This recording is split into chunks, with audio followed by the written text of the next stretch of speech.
They rolled toward the front line with tanks that weighed 93 pounds. Not 93 tons, 93 pounds. Light enough for 4 men to hoist over their heads and carry across an open field, then set it down in the grass as if it had rolled there on its own. And with them, they were about to fool Adolf Hitler. This is the story of the Ghost Army, a secret America kept so well it stayed buried for more than 50 years. A unit that fought the Second World War not with firepower but with imagination. Their whole arsenal came down to 3 things: what the enemy could see, what the enemy could hear, and what the enemy could pick up over the radio. Sight, sound, signal, and here's the part almost nobody expects. The men who pulled it off weren't hardened commandos, they were artists. Officially, they were the 23rd Headquarters Special Troops, about 1,100 men, activated in January 1944. But look at who they recruited, and it reads less like a battle roster and more like the sign-up sheet for an art school. Painters, illustrators, set designers, admin straight off Madison Avenue. Some had been plucked from art colleges in New York and Philadelphia, others from advertising agencies where, only months before, they'd been sketching soap ads and magazine covers. The Army had gone looking on purpose for men who knew how to make people believe in something that wasn't real. In peacetime, that skill sold products. In wartime, it would save lives. Among them was a young Bill Blass, who would go on to become one of the most celebrated fashion designers in America, a name that would one day hang over Fifth Avenue boutiques. There was Ellsworth Kelly, a future giant of modern art whose bold, clean shapes now hang in the world's greatest museums, from New York to Paris. And there was Art Kane, who would grow into a legendary photographer, remembered for gathering dozens of jazz greats onto a single Harlem stoop for one of the most famous photographs ever taken. In 1944, these creative young Americans traded their sketchbooks for a mission, unlike anything in military history. They were going to paint a lie so convincing that entire German divisions would stake their lives on it. So how do you fake an army? You start with the eyes. The Ghost Army built inflatable tanks, inflatable trucks, inflatable jeeps and cannons and airplanes, all rubber, all pumped full of air.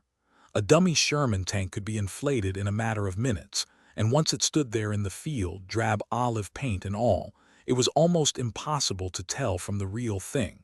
From a distance, or from a spotter plane droning overhead, they looked exactly like the genuine article. 93 pounds of rubber standing in for roughly 30 tons of steel.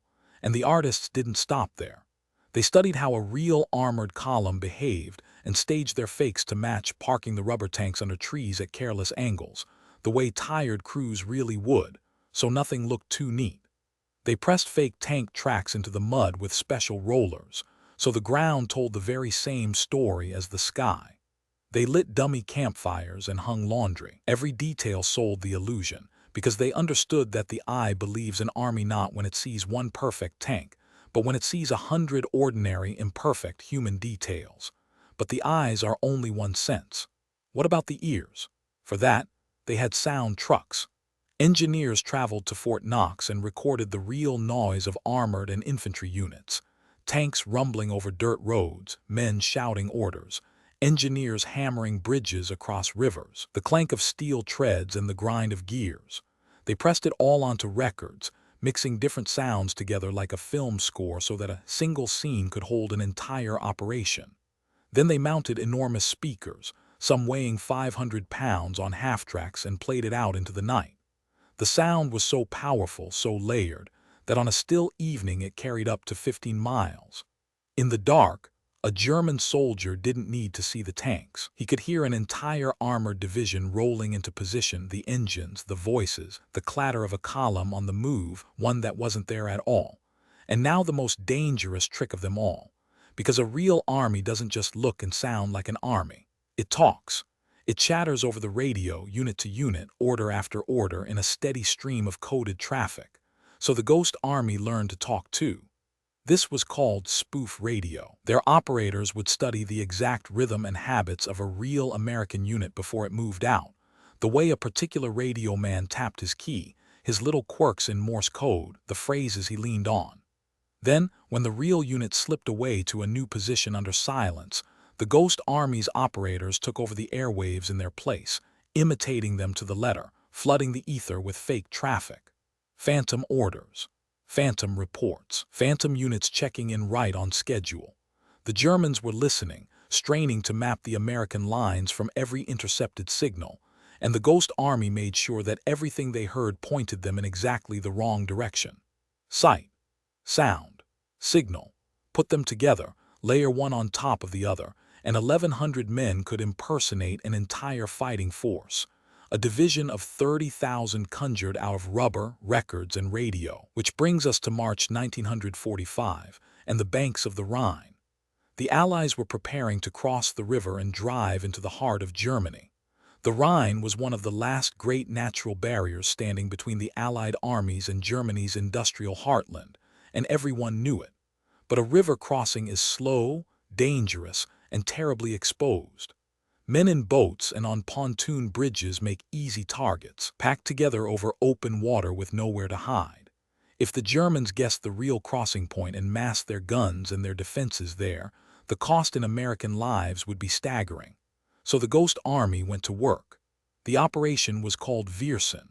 Their job was to conjure 2 full divisions out of thin air, roughly 40,000 troops, at a spot about a dozen miles northwest of Dusseldorf. It was their largest deception of the entire war. They rolled in some 600 inflatable dummies. They ran the sound trucks through the night. They unleashed a storm of fake radio chatter, even staging phony command posts and painting fake unit markings on their own vehicles, so that any German scout who crept close would find proof of divisions that existed only in the mind. They built an army that did not exist, and they dared the Germans to look right at it. Think about what that took. These were lightly armed men. They didn't have the tanks, the artillery, or the firepower of a real division to back up the show they were putting on. In a very real sense, they were inviting the enemy to aim at them, to pull attention and shells and reinforcements away from the men making the true crossing 15 miles away. When German artillery did answer, the fire fell on soldiers whose tanks would pop if a splinter touched them. They stood out in the open and played the part, knowing the danger was anything but pretend. Their courage wasn't the courage of men backed by the firepower of a real division.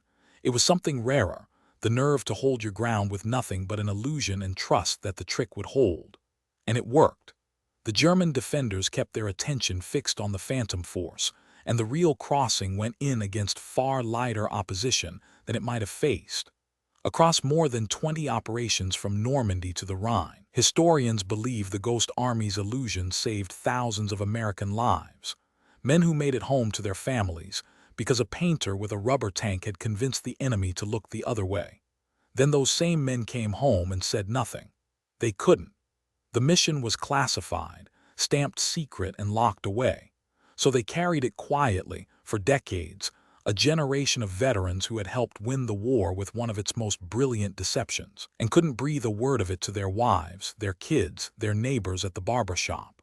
When someone asked what they'd done over there, they had to change the subject or give some vague answer about a headquarters unit. They just folded it away and got on with their lives, building careers, raising families, growing old with a remarkable secret tucked inside them. It stayed hidden until 1996, when the story was finally declassified, more than 50 years after the guns fell silent. Only then could the survivors begin to tell it, some of them elderly men at last free to explain to astonished grandchildren what those old photographs of tanks and trucks had really been. And in 2022, America did what it should have done long before. Congress passed a law to award the Ghost Army the Congressional Gold Medal, Congress's highest honor. At long last, these everyday artists, the painters, the ad men, the set designers, were recognized as the heroes they had always been. So here, all these years later, let's say the words they waited a lifetime to hear. Thank you. Thank you for your imagination, your courage, and your silence. History is full of quiet heroes like these, hiding in plain sight, and every week we go looking for them. Subscribe and come find the next one with us. And tell me down in the comments, if you could sit down with one of these artist soldiers today, what is the one question you'd ask?